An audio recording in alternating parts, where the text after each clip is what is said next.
حي على خير العمل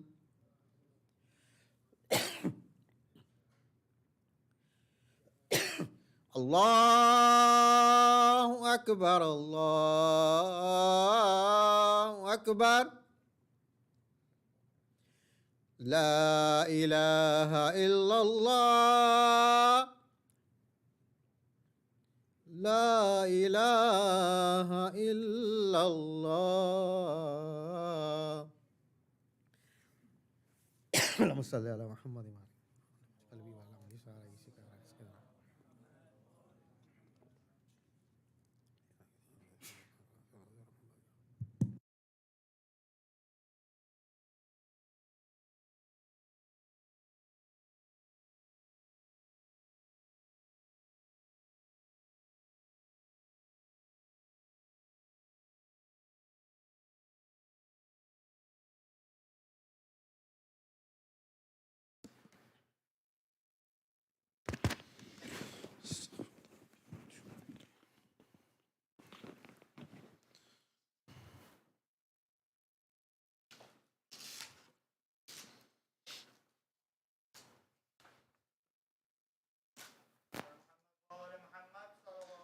اللهم صل على محمد آل محمد وعجل فرجه.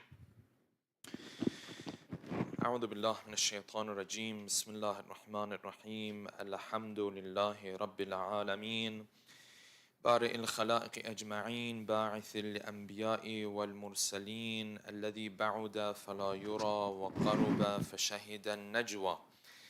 نحمده ونستعينه ونثني عليه ونؤمن به ثم الصلاة والسلام على أشرف بريته ومبلغ رسالاته العبد المؤيد الرسول المسدد المحمود الأحمد أبي القاسم محمد. اللهم صل على محمد وعلى أهل بيته الطيبين الطاهرين. عباد الله أوصيكم ونفسي بتقوى الله. We begin this first Friday khutbah by reminding all of you and myself to maintain the taqwa of Allah subhanahu wa ta'ala. Inshallah, we'll continue with the tafsir of Surah Al-Waqi'ah, and inshallah in the second khutbah we'll talk about again what's happening in Palestine, as well as this sad news that we received with regards to the passing of our dear friend and our dear scholar and our dear brother Sayyid Asad Ja'fari. Before I continue, inshallah, before him, for his soul that I'm sure is inshallah in a better place, as well as all of those that we are losing during these days and nights in Palestine, let us take a moment to recite Surah Al-Fatiha. Bismillah ar-Rahman ar-Rahim. Alhamdulillah Rabbil Alameen. الرحمن الرحيم مالك يوم الدين إياك نعبد وإياك نستعين اهدنا الصراط المستقيم صراط الذين أنعمت عليهم غير المغضوب عليهم ولا الضالين. صلوات. اللهم صل على محمد وعلى محمد وعجل فرجهم. We reached verses 58 of Surah Al-Waqi'ah.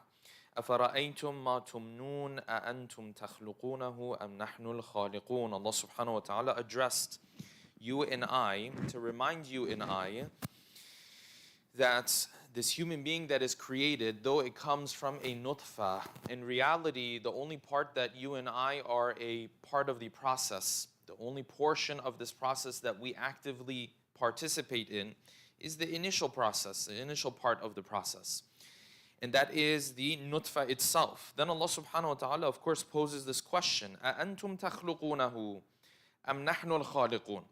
This human being, this nutfa that is created, that is the portion that the mother and the father are involved in. From that stage until the human being reaches and turns into a full-grown adult, a full-fledged adult, the human being is no longer a part of that process. No one of us ever sat down to decide what would be the color of the eyes of our children. We might wish for a certain color or another, but in reality, none of us decided that. None of us decided what talents they would be born with. None of us decided what IQ they would be born with. None of them decided the size of their eyes, the size of their eyebrows, every little thing that Allah subhanahu wa ta'ala has created in this human being. Allah subhanahu wa ta'ala says we are the ones who did that. Yes, you put in an effort, you all prepare the grounds. The womb of the mother is the grounds for this child to be born, to be raised. But in reality, all the magic comes from Allah subhanahu wa ta'ala. It doesn't come from the human being. So Allah subhanahu wa ta'ala, as we're approaching the end of Surah Al-Waqi'ah, He mentions 4 different phenomena to explain that though these phenomena are phenomena that might seem normal to you and I, in reality, this is phenomena that is God's magic at work. The first of those, أَفَرَأَيْتُم مَا تُمْنُونَ, the creation of the human being. The second of those, what you plant and how it turns into a plant or a tree or a crop. Number 3, the water that the human being drinks. And number 4, the fire and the warmth that the human being creates. These are things that are the basic necessities of life. And yet Allah subhanahu wa ta'ala in every single one of those challenges the human being. That though you assume you're the one who does these things, you're the one who is taking an active approach to make these things happen, in reality, in every single one of them, you're not the one who's in charge. What this means for you and I is that when it comes to the basics of life, if I'm not the one in charge, then let alone the things that are far more complicated in life. Let alone when those things come that are far more delicate in life. Who I choose to marry in my life, who I don't choose to marry in life, what I make in terms of my income, what rizq is sent to me. These are things that are far more complicated than planting a seed and a tree showing up. And Allah subhanahu wa ta'ala challenges you and I. He says when it comes to those basic things, you have no control. So let alone all the other affairs that you have in your life. All those things that you and I are sad about. All of those things that you and I are concerned about. And the concern many times is a valid concern. But Allah subhanahu wa ta'ala teaches you and I that you weren't in charge before. The sad reality or the harsh reality is you're still not in charge. Not when it comes to the basics of life are you in charge. Neither are you in charge or nor are you in charge when it comes to the more delicate things, the more complex issues in the life that you are going through. Why does the Quran keep coming back to this issue? Why does the Quran constantly remind the human being, you're nobody. You're not in charge. We're the one who is running the show. We're the one who does the magic. Yes, your role is that role that you have to take a step in this process. And we talked about this last week, how Allah subhanahu wa ta'ala requires you and I to make our effort. There's no doubt about that. But once you make your effort, then somewhere else, in some other realm, there is a decision to grant a result or not grant a result to you. And this is what these verses are highlighting. Why does the Quran keep coming back to this issue? Ya Allah, I'm living my life in the 21st century in the United States. What does this have to do with my life anyways? Okay, so you're the one who makes the human being turn into what he is. You're the one who takes the seed and turns it into the plant. You're the one who, for example, gives us this drinking water. You're the one who takes the fire and provides it to the human being. So what? These are the basic necessities of life. The reason why Allah subhanahu wa ta'ala brings this idea constantly, that you're not in charge, is because God save us and God have mercy on us when the human being thinks he is in charge. The moment the human being thinks he's the one who runs the show, the moment the human being thinks that he's a God on earth, the moment the human being thinks that he has full power and authority, that is where corruption begins. That is where the problems begin. From the smallest problems you have in your day-to-day life and we have in our communities, in our day-to-day lives, to the biggest that you see on the global level. All of these come from what? All of these come from somewhere deep inside this human being. What happened to him? Yatqa. He now assumes he's in charge. He now assumes he has power. And interestingly enough, Allah subhanahu wa ta'ala, if the human being is on this path, early on in this path, Allah subhanahu wa ta'ala will give him problems. Early on in this path, Allah subhanahu wa ta'ala will put obstacles in his way to remind him that if you want to make something happen, I still have to give you permission for it to happen. To remind you that you're not in charge. But as the human being continues on this path, then something happens that the Quran talks about. And that is the concept of istidraj, where now all the obstacles turn into green lights. This person who's evil, initially Allah subhanahu wa ta'ala is trying to bring him back to the right path. Obstacles, problems, difficulties, illness, sickness, whatever the case might be. After a while, this person continues down this path of evil. the Quran, surprisingly, this is one of the sunnahs of Allah subhanahu wa ta'ala, that the Quran speaks about, that to you and I might make zero sense, by the way. But this is what the Quran says. The Quran says, after a while, you know what we do? فَتَحْنَا عَلَيْهِمْ بَرَكَاتٍ. We give them green lights. We make life easier for them. We remove the obstacles from their lives. Why? Because then the final punishment is going to come. This is a human being who's reached a point, he's not coming back anymore. So Allah subhanahu wa ta'ala is preparing his punishment for him. But that punishment, because it's going to be so severe, Allah subhanahu wa ta'ala allows him now to do whatever he wishes, whatever he likes. This we'll talk about more, inshallah, in the second khutbah when we talk about what's happening. Why does the Quran keep telling you, you're not in charge? You're not the one running the show. The basics in your life you can't control. Because the moment you and I think we're in control, we become the Saddams of the world, we become the Pharaohs of the world, we become the tyrants of the world. What did they think? What did they have in mind? What did Fir'aun tell his people anyways? أَنَا رَبُّكُمُ الْأَعْلَى. I'm your Lord. When Musa came and said, you're not in charge, free Bani Israel, you've enslaved them, it's time for them to go. What did Fir'aun say? Fir'aun turned to his people, he said, listen, this man has showed up, Musa has shown up, which essentially in some ways was an acquaintance of Musa anyways. Yes, this Fir'aun, the second Fir'aun, was the son of the previous Fir'aun. In some ways, they might have spent some years together even in the same palace. He said, this Musa has turned up. He's saying that you have another Lord. Is the Musa of Fir'aun, is the Lord of Musa your Lord? Or am I the Lord? Am I the Lord who's in charge of everything, who has all the wealth, who has all the power, who has all the authority? Or this one who can barely even speak, and he's coming from a background that nobody even cares about? This is a human being who now assumes he's in charge, he's running the show. Take that on a global level to smaller issues as well, even in our own households. God forbid, things like domestic violence, yes? Why does it happen? Because in that moment, that person thinks he's in charge. That person thinks he's running the show. He has authority. Now the Quran will tell him if his heart is beating, that's because God is allowing his heart to beat. The Quran will tell him every little cell in his body that's functioning, Allah subhanahu wa ta'ala is allowing it to function. But that's not what he believes. He believes he is now in charge. So why does the Quran keep taking us back to the simple concepts that it takes us back to? Because if you believe ever that you're in charge, that is the end of your humanity. That is the end of your innocence. And you will start to act like a pharaoh on earth. And some pharaohs, brothers and sisters, had powers like you see some global powers have today.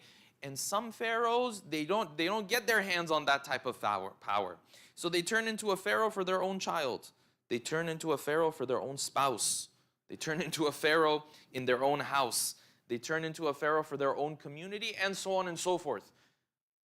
Either way, the essence of it is that this person thinks he's in charge. So this is why the Quran keeps bringing us back to reality. You are nothing. Your part in every process of every phenomena that takes place in this world is this tiny little part, and then we're the ones who decide if it's going to happen or it's not going to happen. So the Quran said, أَفَرَأَيْتُمْ, this is the second concept. أَفَرَأَيْتُمْ مَا تَحْرُثُونَ. First one was the creation of the human being. Second one was the planting that you do. أَفَرَأَيْتُمْ مَا تَحْرُثُونَ. This land that you prepare in order to plant a seed within it. Okay, is that part your part? Absolutely, that's your efforts. That's what you take part in. The Quran said, أَأَنْتُمْ تَزْرَعُونَهُ أَمْ نَحْنُ الزَّارِعُونَ. When you put the seed into this dirt and you pour some water on it, you're the one who grows the plants and the trees, or we're the ones who do it? How come when you put a kernel of a plum, all of a sudden you don't have a tree full of oranges or lemons pop up? Because you're not the one in charge. You're not running the show. You're not doing the guidance of this creature every step. Someone else is doing the guidance of this creature every single step. You and I just do a little step and then we leave it. You come back a day later, a month later, 10 years later, you see it's grown. But who's guiding this tree or plant to grow in the way that it's growing? Why doesn't this orange all of a sudden turn into a lemon? Someone's guiding this process. So Quran takes us back to these basic realities. You have no part of this miracle that Allah subhanahu wa ta'ala is implementing right in front of you. So this is a reality that also occurs in the khutbahs of Nahjul Balagha and of our beloved first Imam, Ali ibn Abi Talib, salawatullahi wa salamu alayhi. In one of the khutbahs of Nahjul Balagha, Allah subhanahu wa ta'ala, or the Imam rather, he wants to remind you and I how we are nothing. And how from the basic steps that you and I take in life, we are not the ones who run the show. We are not the ones who are guiding this process. Allah subhanahu wa ta'ala is the one who guides this process. So he says, and this is one khutbah we've referenced in one of our previous talks. He said, Alhamdulillahi khaliq al-ibad. Praise belongs to the one who created the servants. Wasatihil mihad. And the one who prepares the grounds. Number of lines continue. And then he gets to this line. Ayyuhal makhluq as-sawi. Oh, the creation of Allah subhanahu wa ta'ala. He's speaking to you. Speaking to I. Ayyuhal makhluq as-sawi. وَالْمُنْشَأُ الْمَرْعِيُّ فِي ظُلُمَاتِ الْأَرْحَامِ. Oh, the one who was taken care of while it was in the darknesses of the wombs.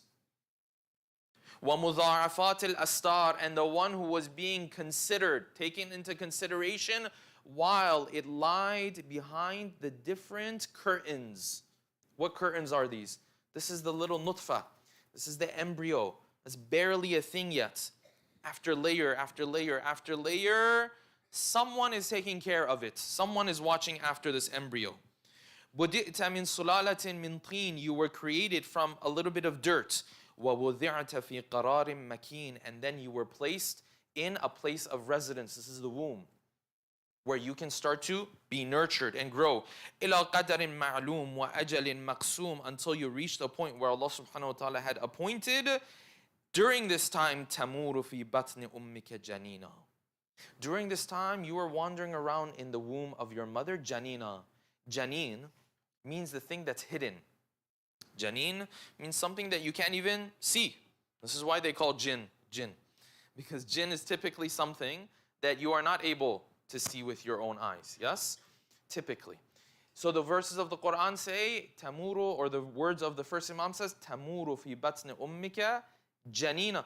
You were not even seen. You were hidden. From the perspective of other people around you, you were nothing.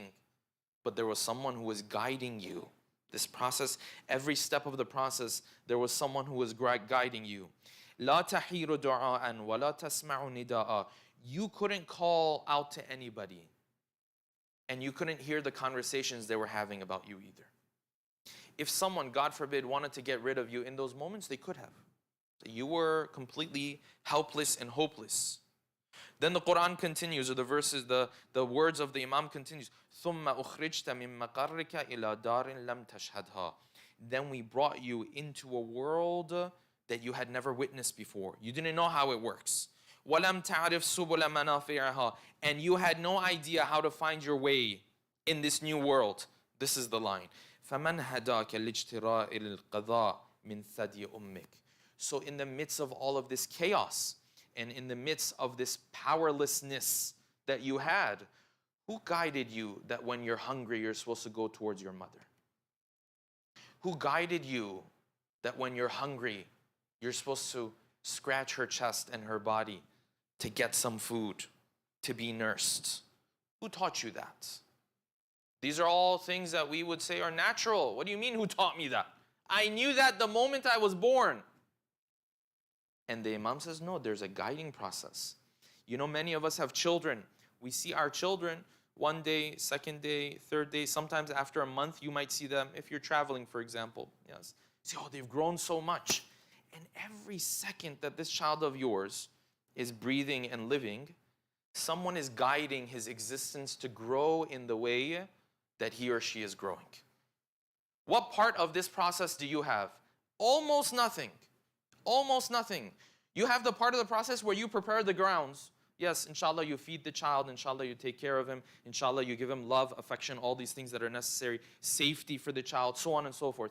But are you at all a part of the guidance of the creation of this child? No, that's not what you do.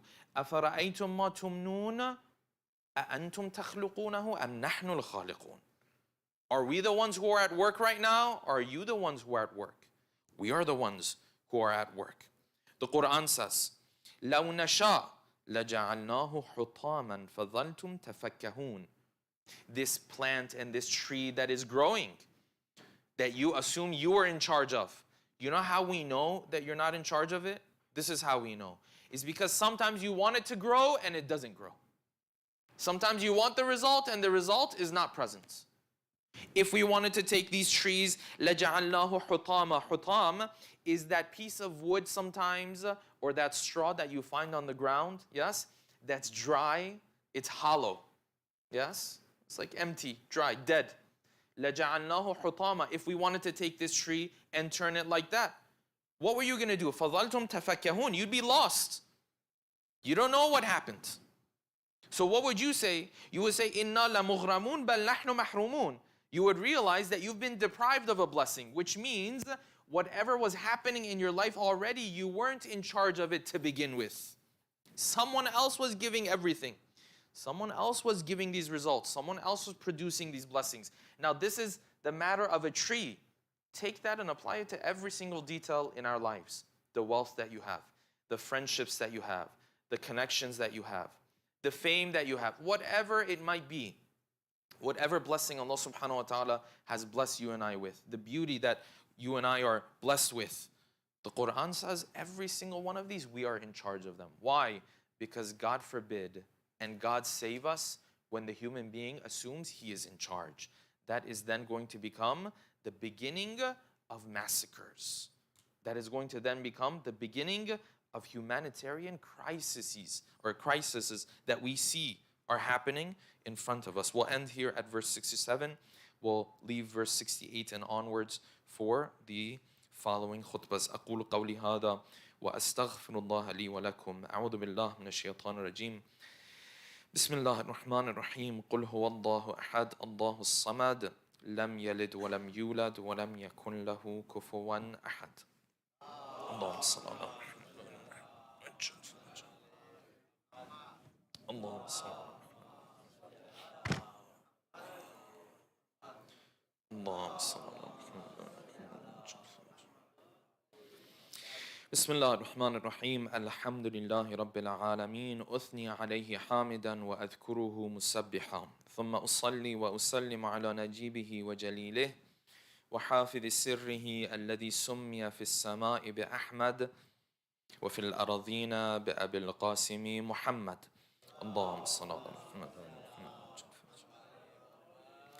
اللهم صل وسلم على علي أمير المؤمنين وفاطمة الزهراء سيدة نساء العالمين وعلى سبط نبي الرحمة وإمامي الهدى الحسن والحسين سيدي شباب أهل الجنة وعلى علي بن الحسين ومحمد بن علي وجعفر بن محمد وموسى بن جعفر وعلي بن موسى ومحمد بن علي وعلي بن محمد والحسن بن علي والخلف الهادي المهدي حججك على عبادك وأمنائك في أرضك. صلوات. اللهم صل على محمد. اللهم اغفر للمؤمنين والمؤمنات. عباد الله أوصيكم ونفسي بتقوى الله. We begin the second khutbah by reminding all of you and myself to refrain from disobeying Allah subhanahu wa ta'ala. We received many sad pieces of news in the past week. One of them is the one I want to talk about before I approach the issue of Palestine that we've been talking about for a number of weeks, and that is, of course, a deliberate decision. We, of course, received the news of Sayyid Asad Ja'fari passing away this last Sunday, if I'm not mistaken, it was. And inshallah, tomorrow there will be a majlis in the memory of our dear Sayyid. It's difficult to hold just one majlis and act as if we can move on. This was a heavyweight asset of our communities that unfortunately we lost. Yes? It's not very often you come across a scholar who not only leads his own community, but rather has an impact on a multitude of different communities, many of them thousands of miles away from where he actually lives. And Sayyid Asad had that type of character, and he had that type of influence, and Allah subhanahu wa ta'ala had blessed him with that type of impact. And I'm sure that that type of impact is the type of impact that he is being, rewarded with as we speak. So of course for Sayyid Asad, I was speaking to another scholar a couple days ago, and I told him, I said, I'm not worried about Sayyid Asad at all, because he's in an amazing place. If there's anyone I could be sure about that, it would be him. But of course the family that he's left behind, and 3 children that he's left behind, is something that is really gut-wrenching, difficult to accept, as much of a shock that it is. And I know as the days continue and as the weeks continue, it's only going to set in more and more of what this actually means for us. Tomorrow, inshallah, we'll talk about this. Sheikh Amin will talk about it. Sayyid Hussein will talk about it. I'll, inshallah, be talking about it. And our dear Sheikh Saadi also, who wanted to be here, he will be out of town, so he won't be able to join us for this session. We'll talk about it more. The only point I want to mention today is that when it came to Sayyid, a couple things stood out very much. Having lost him, one thing that we have to be reminded of is to really appreciate and not take for granted the people we have in our lives. This is very, very important. Mothers, fathers, siblings, children, nobody has promised us that they will be around. This is a reality.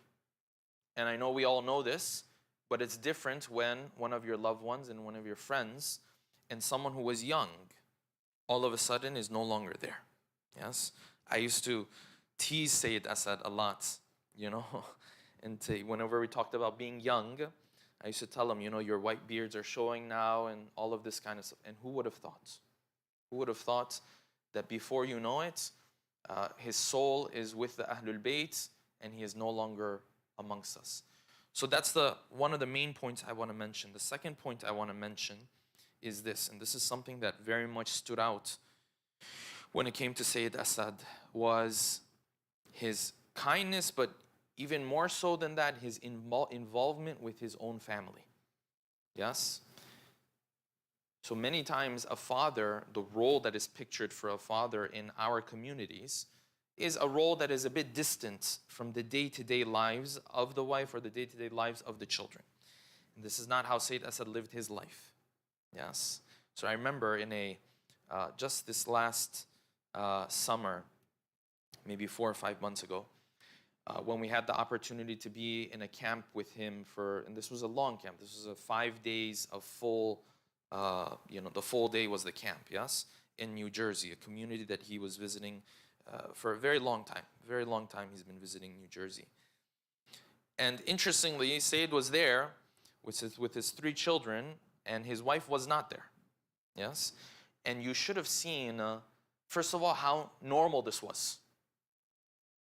How involved he already was in the lives of his children.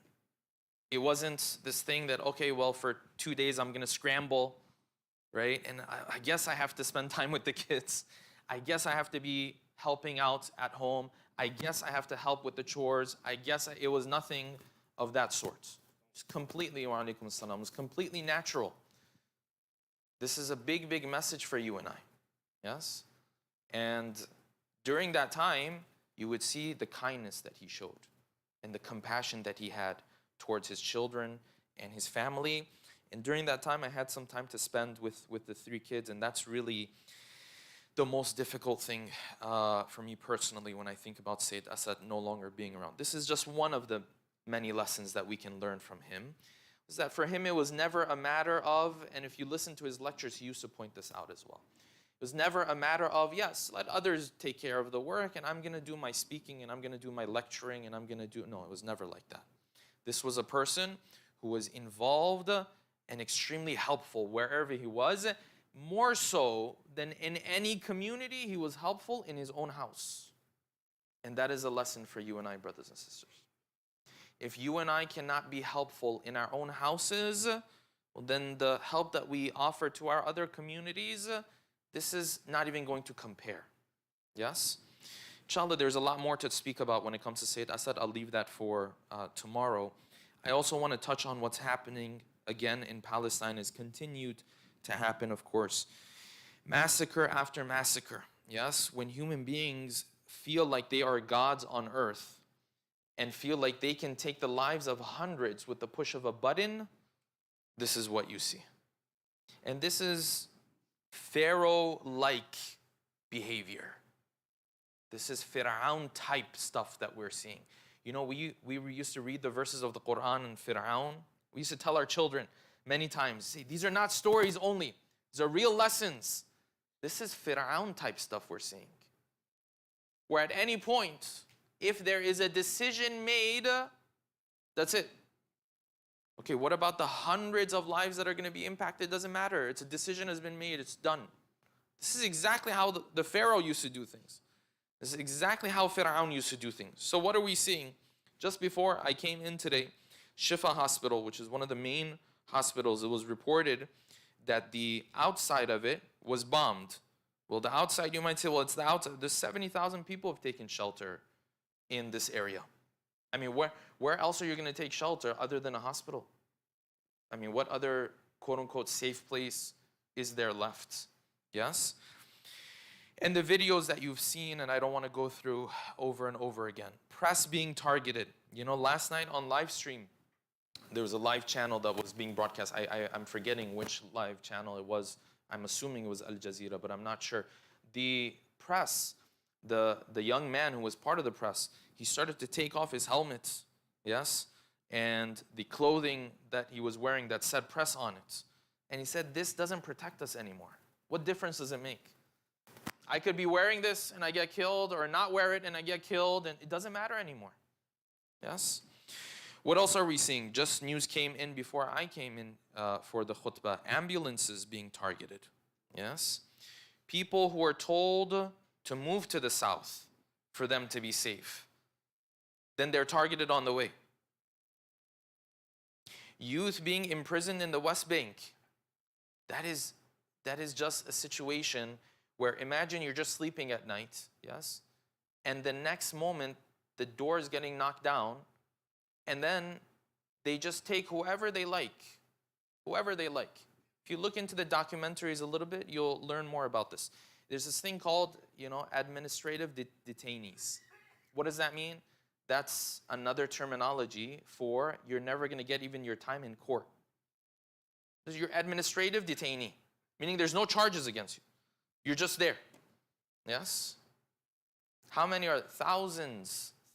And the videos come out, especially since these issues took place. Yes? You see in the West Bank, videos coming out of houses being raided and just whatever you like. You know, this was actually a common thing. If you go back and listen to soldiers who used to do this, and the documentaries of them are out and available to the public at this point, they themselves mentioned this is what we were taught to do, but now, of course, it's far more targeted.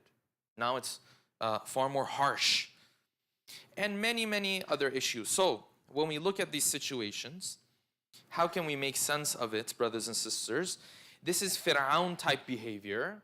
And so when you have Fir'aun type behavior, what happens? Allah subhanahu wa ta'ala treats you like the Pharaoh. Allah subhanahu wa ta'ala deals with you the way He dealt with the Fir'aun. And the way Allah subhanahu wa ta'ala dealt with the Fir'aun was not that He tied his hands and didn't allow him to commit the atrocities that he committed. This is not what the Quran says. The Quran says Fir'aun committed many atrocities. So what does the Quran say? Surah Al-Qasas. Inna Fir'auna ala fil ard. Fir'aun, he put himself at a high position. Yes, he started to transgress. وَجَعَلَ أَهْلَهَا شِيَعًا. And he took the people that he was oppressing, he made them into different groups. يَسْتَضْعِفُ طَائِفَةً مِّنْهُمْ. And he started to attack a group of them. يُذَبِّحُ أَبْنَاءَهُمْ. He would kill their children. وَيَسْتَحْيِي نِسَاءَهُمْ. And he would keep their women. إِنَّهُ كَانَ مِنَ الْمُفْسِدِينَ. Verse 4 of Surah Al-Qasas. What does verse number 5 say? Allah subhanahu wa ta'ala says, listen, this is how we deal with the pharaohs of the world. It's not that we tie their hands and we don't allow them to do anything. He wouldn't be a Fir'aun if that was the case. No, it's that when he does these atrocities, وَنُرِيدُ أَن نَمُنَّ عَلَى الَّذِينَ اسْتُضْعِفُوا. When he does this, in the long run, it ends up defeating himself. In the long run, it ends up haunting himself. But yes, in the process, what happens? استُضْعِفُوا. People are oppressed. In the process, lives are taken. In the process, people are wounded. I don't want to talk about some of the, people quote the idea of the deaths that we're seeing these days. The deaths are not even the most painful part of this whole situation. I can't go into the most painful part because, I wouldn't be able to speak. The more painful parts are the wounded, the more painful parts are the people who, in 1 second, they're smiling with their children. The next second, the children aren't there. And the next second, the children are under the ruins. Sometimes they don't even know if they're alive there or not. And other things I can't speak of. So the Quran says, وَنُرِيدُ أَن نَمُنَّ عَلَى الَّذِينَ اسْتُضْعِفُوا. So we want to bless those who have been weakened and oppressed. وَنَجْعَلُهُمْ أَئِمَّةً. And they will lead one day. Yes, the Ahlul Bayt tell us that the biggest implication and application of this verse is the return of the 12th Imam. Yes? This is in multiple narrations. But the Quran is saying this is our sunnah. This is what we constantly do. It's not a one-time thing. This is not just for the 12th Imam. This is even before the 12th Imam comes back. وَنُرِيدُ أَن نَمُنَّ عَلَى الَّذِينَ اسْتُضْعِفُوا. Because when you look at this situation, this is an extremely dark and bleak situation. Where's hope in the midst of this process? Where is hope when you have a government that seemingly at least seems to control everything?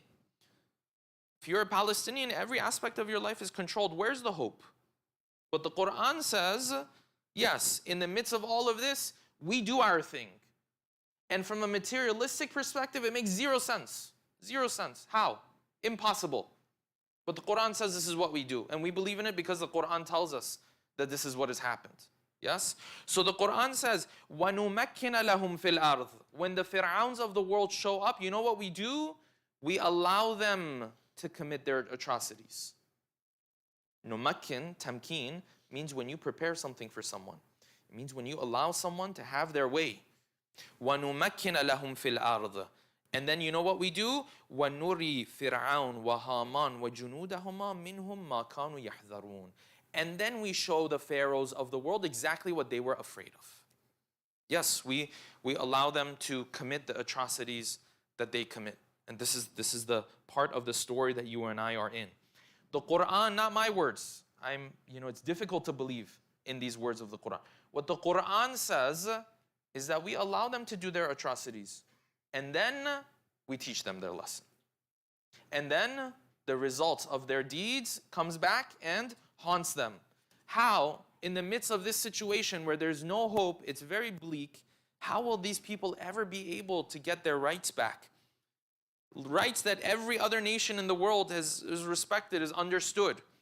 But for a certain group of people, it's not understood. For a Palestinian nation, civilians, it's not understood.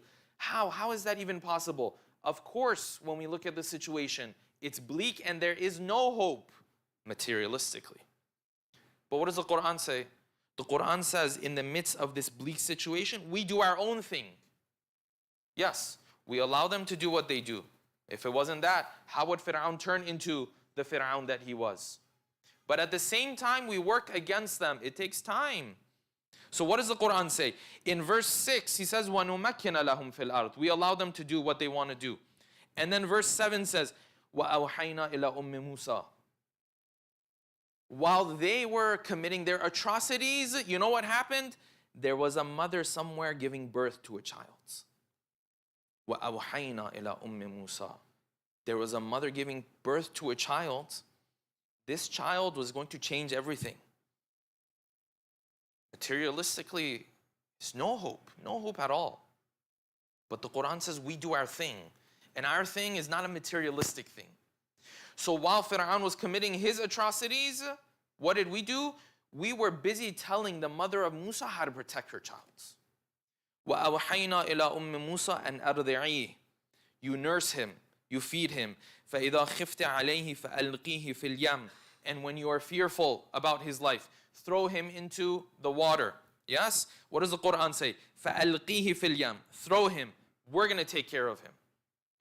Does that mean Allah subhanahu wa ta'ala takes care of every situation and nothing in this world ever goes wrong? No, that's not the message of the Quran. The message of the Quran is that when we want it to go right, even when the odds are against it, we will make it go right. This is the message of the Quran. فَأَلْقِيهِ فِي الْيَمِّ. O mother of Musa, throw him into the water. Ilqa means when you throw something. أَلْقِيهِ فِي الْيَمِّ. We have a plan for him. And then the verses of the Quran continues. And then he says what? Verse 8. فَالْتَقَتَهُ آلُ فِرْعَوْنَ. The people of Fir'aun grabbed this baby. You know what happened to them? لِيَكُونَ لَهُمْ عَدُوًّا وَحَزَنًا. They didn't know this little baby that they are bringing into their own palace would turn into their biggest enemy and the biggest means of regret for them. So you look at these situations, these sacrifices that are happening, and of course, I'm the first one to admit, brothers and sisters, it's easy for me to quote these verses because you and I are not affected by these atrocities directly. Yes, this is my hypocrisy. This is our hypocrisy, yes? Not hypocrisy in a negative sense. This is the guilt that we carry, of course. Yes? That we're not affected by these atrocities. So for Shaykh Mahdi, it's easy for him to sit and quote the verses of the Quran. Yes, there's no doubt about that. But nonetheless, this is what the Quran teaches us. Yes, while the Fir'aun is doing everything that he likes to do, in the story of Fir'aun, Allah subhanahu wa ta'ala says, somewhere there's a mother giving birth. We're taking care of her child, even though other children are massacred at the same time. We're taking care of her child because her child is going to change everything. And you know what's going to make it happen? It's not even going to be something external. The Quran says, Fir'aun himself came and took this baby. Fir'aun says, the Quran says, Alu Fir'aun, the family, the people of it, they themselves took this baby in. And they didn't know what was awaiting them. So yes, the atrocities happen and they are painful. And I have no words to share on that side. But the plan of Allah subhanahu wa ta'ala is the plan of Allah subhanahu wa ta'ala. And He holds the pharaohs of the world accountable. And He works against the pharaohs of the world. Of course, it takes time. This is how every custom of Allah subhanahu wa ta'ala is. Every sunnah of Allah subhanahu wa ta'ala, it takes time. The reality is we're not as patient as Allah subhanahu wa ta'ala is. That's the thing. Me, not patient at all. Even the people who are affected, still, none of us are as patient as Allah subhanahu wa ta'ala is. But He has His own plan. And while there are those who commit these atrocities, Allah subhanahu wa ta'ala is implementing His own plan. And it doesn't seem so like that to you and I, and it's not supposed to, because that is the magic of Allah subhanahu wa ta'ala. That is the power of Allah subhanahu wa ta'ala. And only Him can take a child that is supposed to be massacred and killed in the womb or in the cradle and turn him into the one that changes everything for the pharaohs of the world. We pray to Allah subhanahu wa ta'ala that He eases the pain and the difficulty of our brothers and sisters. We ask Allah subhanahu wa ta'ala that when they lose loved ones, that Allah subhanahu wa ta'ala eases their difficulty and pain. When their houses are bombed on their heads, that Allah subhanahu wa ta'ala eases their difficulty and pain. When they see body parts, I mean, who can deal with things like this? Only Allah subhanahu wa ta'ala can help someone even get through a situation like this.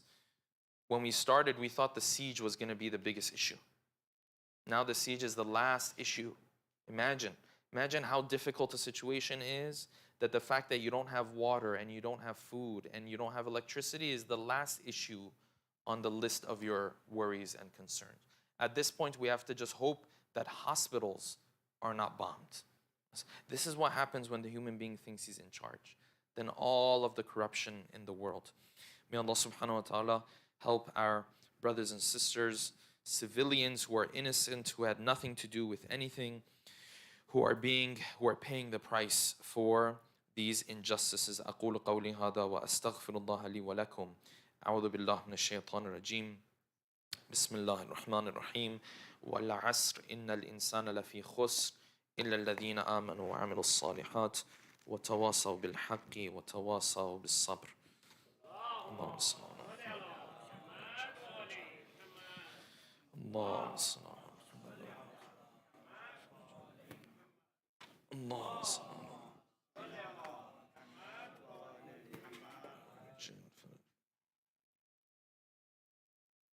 Thank you so much.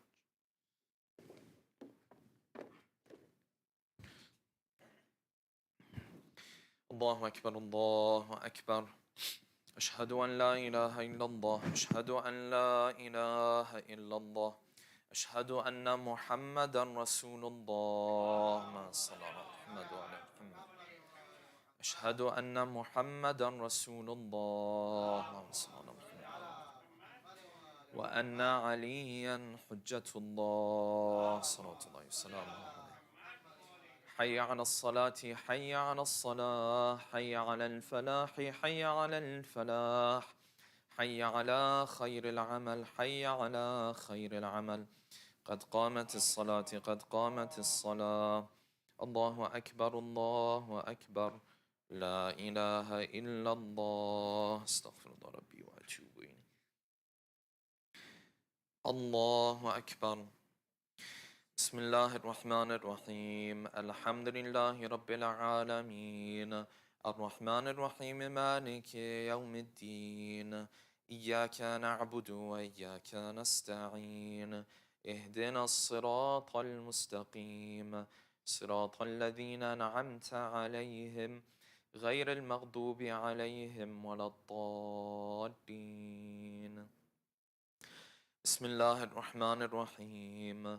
يسبح لله ما في السماوات وما في الأرض الملك القدوس العزيز الحكيم. هو الذي بعث في الأميين رسولا منهم يتلو عليهم آياته ويزكيهم ويعلمهم الكتاب والحكمة وإن كانوا من قبل لفي ضلال مبين. وآخرين منهم لما يلحقوا بهم وهو العزيز الحكيم. ذلك فضل الله يؤتيه من يشاء والله ذو الفضل العظيم. مثل الذين حملوا التوراة ثم لم يحملوها كمثل الحمار يحمل أسفارا. بئس مثل القوم الذين كذبوا بآيات الله والله لا يهدي القوم الظالمين. قل يا أيها الذين هادوا إن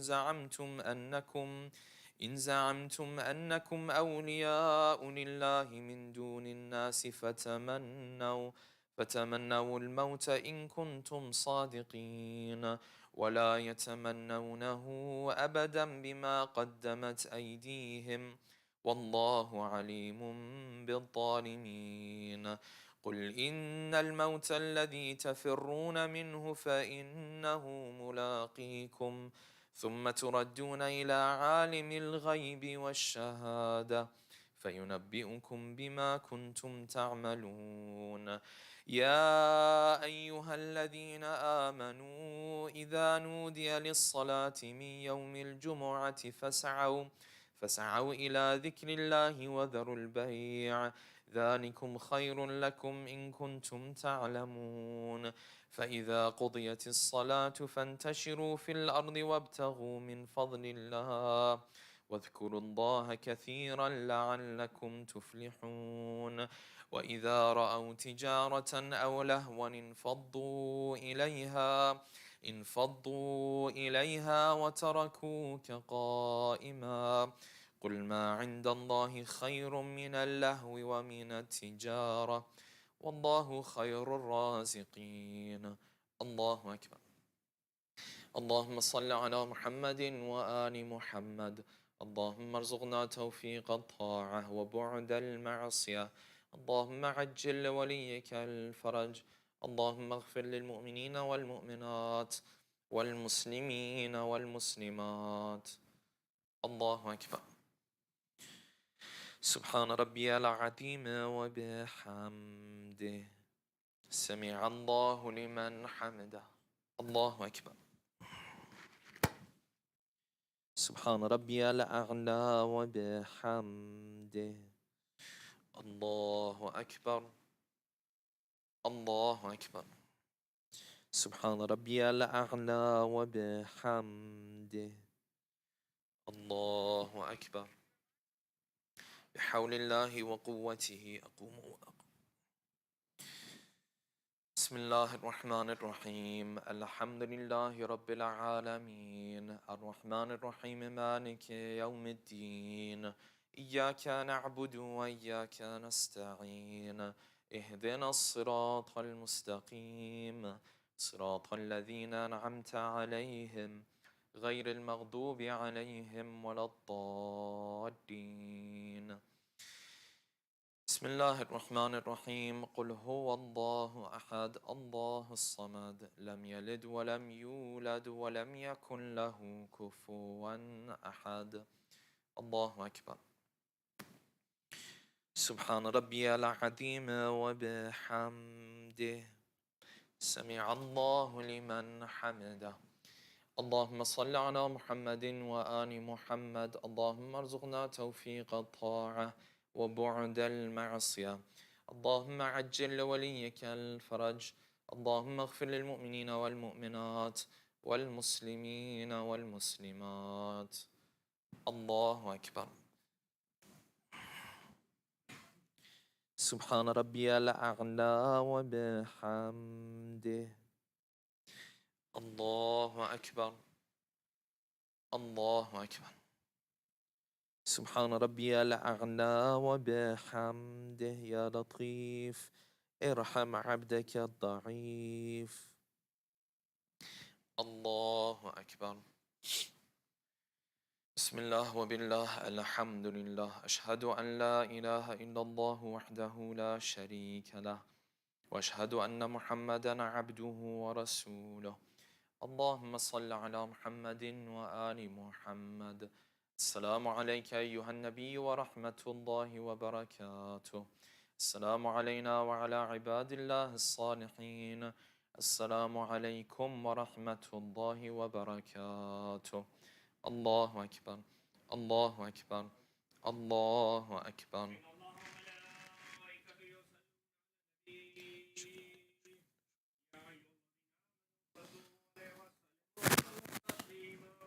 اللهم صل على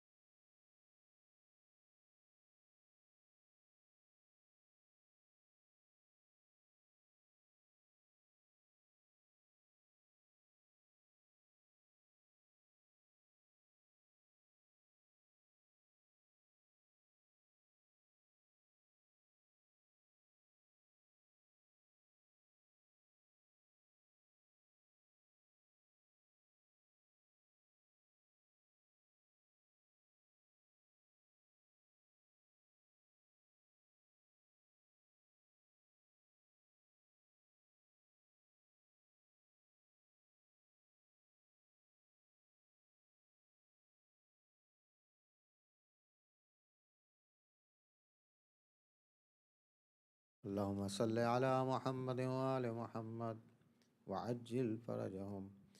بسم الله الرحمن الرحيم. استغفر الله الذي لا إله إلا هو الحي القيوم الرحمن الرحيم ذو الجلال والإكرام وأتوب إليه. اللهم بحق فاطمة وأبيها وبعلها وبنيها وسر المستودع فيها.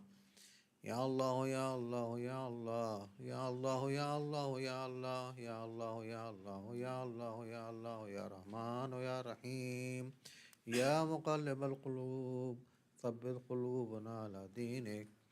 Inshallah, recite Ayat Karima 5 times for all those who are ill and ailing and suffering, especially in Gaza area and throughout the world. Bismillahirrahmanirrahim.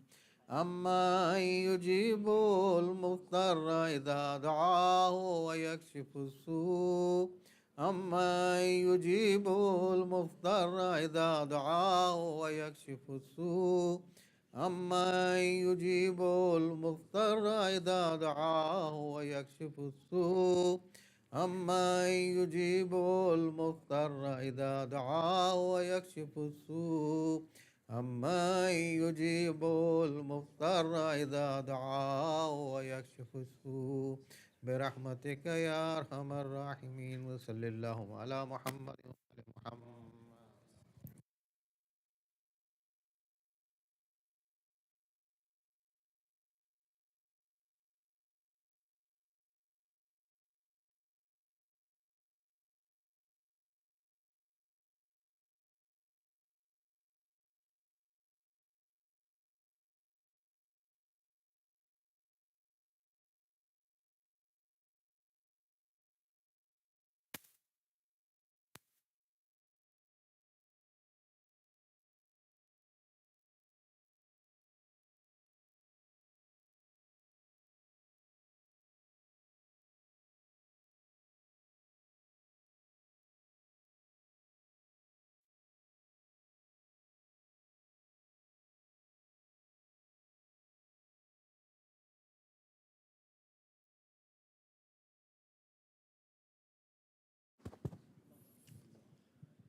Momni, just a quick reminder of upcoming programs and events. As Sheikh Mahdi mentioned, tomorrow at 6:50 p.m. we will be having the majlis for the Ithal Thawab of Sayyid Asad Jafri here tomorrow night at CFK. The program will start at 6:50 p.m. with Salaat al-Maghribain. We will then have the recitation of Surah Yasin and Surah Rahman, followed by some Marsiya Khani, and then there will be speeches in memory of Sayyid Asad Jafri by Sheikh Amin Rastani, Sayyid Hussain Razavi, and Sheikh Mahdi, inshallah. The program is scheduled to conclude by 8:45 p.m., inshallah. Another reminder, the Mizan course, The Hour with Sheikh Amin Rastani is being held here tomorrow and the day after, November 4th and 5th. For registration and additional info, please visit their website, mizaninstitute.org/Dallas. Another announcement of please save the date for the Thanks to Allah potluck that will be held here at CFK on Thursday, November 23rd at 12 p.m. More details will follow shortly. And as always, event details are posted on our webpage, cfkdfw.org, where you can subscribe to our newsletter and to our WhatsApp group. Jazakallah to all our sustaining members, donors, volunteers, and program sponsors for your contributions. If you're not a member, please consider becoming one by contacting our membership director, Brother Asif Patel, for opportunities to donate, sponsor programs, or help behind the scenes. Please speak to any of the existing volunteers. Let us please recite a Surah Fatiha for Sayyid Muhammad Asad Jafri, son of Marhum Zahid Asghar Jafri, the Marhumin of today's Niyaz sponsors, and let us please also include our own Marhumin and the Marhumin of the Ummah. Bismillahir Rahmanir Rahim. Alhamdulillahi Rabbil Alameen.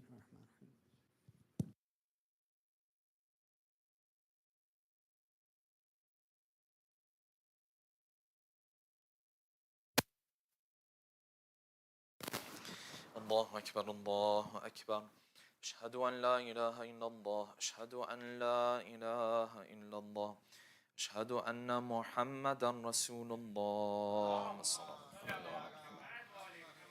أشهد أن محمدا رسول الله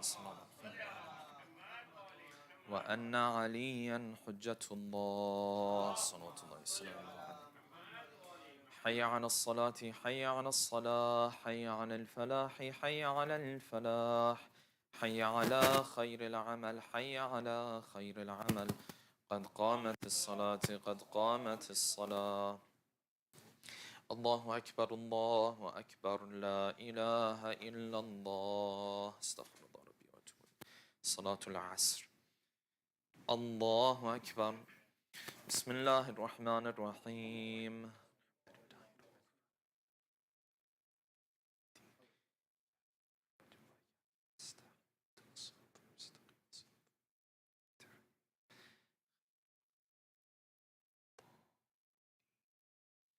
بسم الله الرحمن الرحيم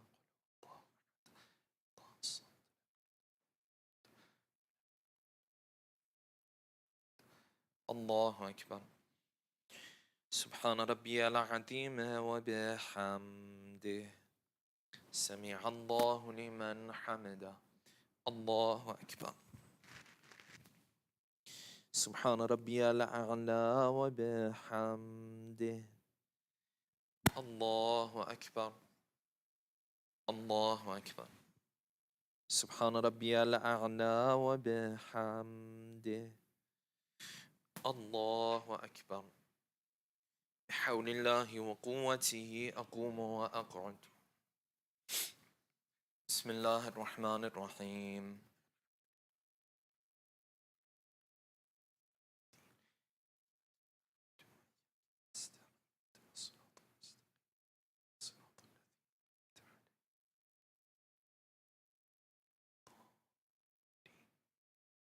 بسم الله الرحمن الرحيم.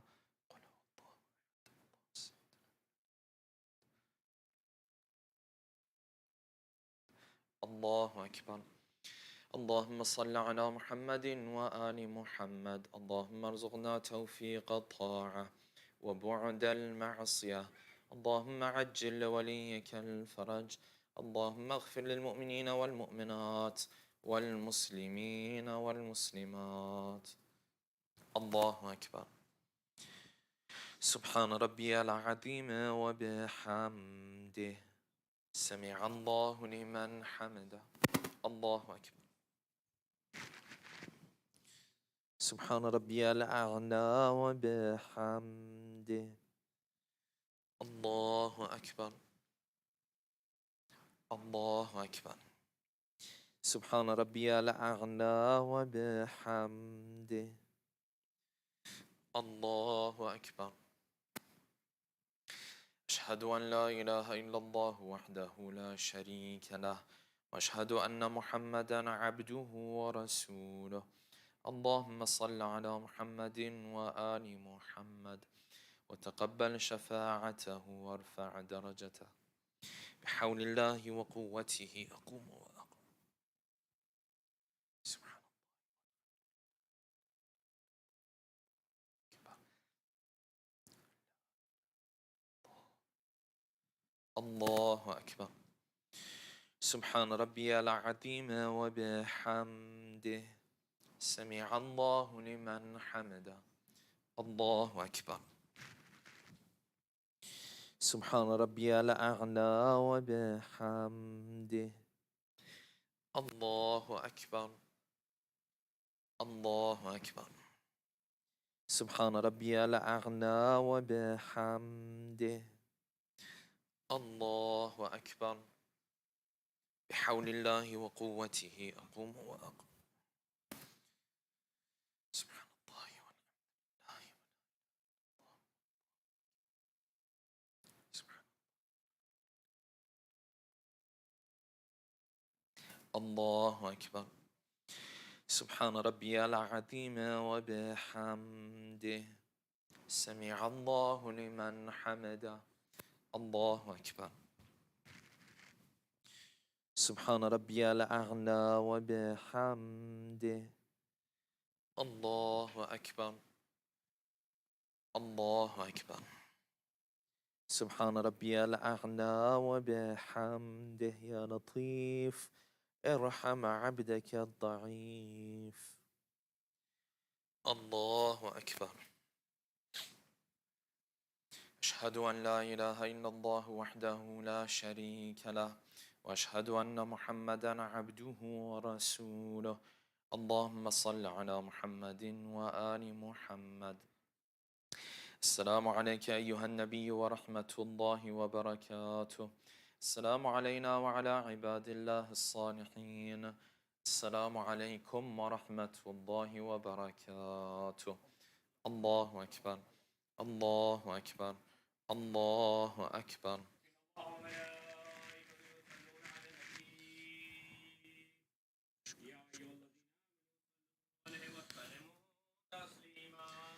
اللهم صل على محمد وآل محمد. اللهم صل على محمد وآل محمد. اللهم صل على محمد وآل محمد. لا إله إلا الله. لا إله إلا الله. لا إله إلا الله.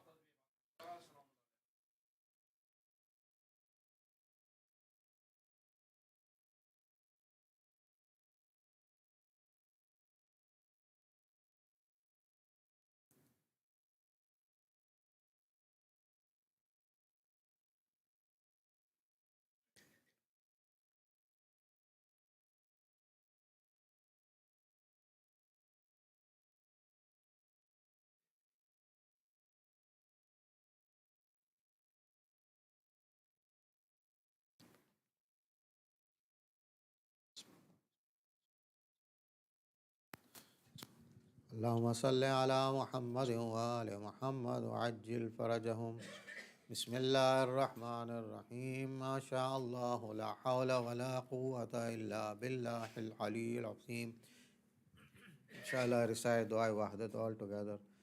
بسم الله الرحمن الرحيم. لا إله إلا الله إلها واحدا ونحن له مسلمون. لا إله إلا الله ولا نعبد إلا إياه مخلصين له الدين ولو كره المشركون.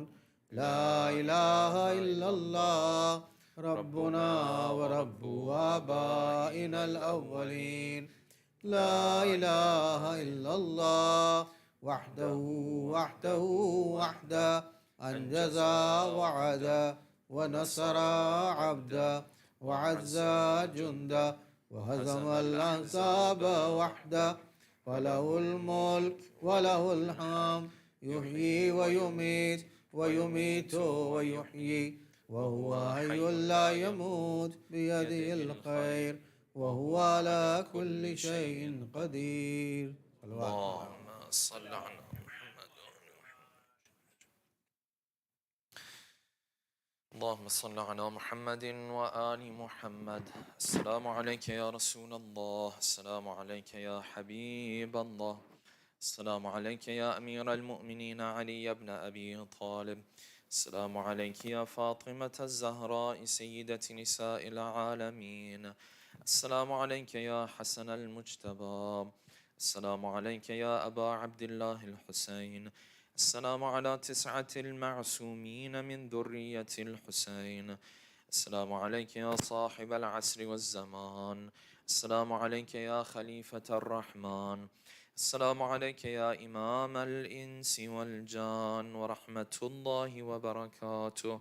السلام عليكم يا أهل بيت النبوة جميعا ورحمة الله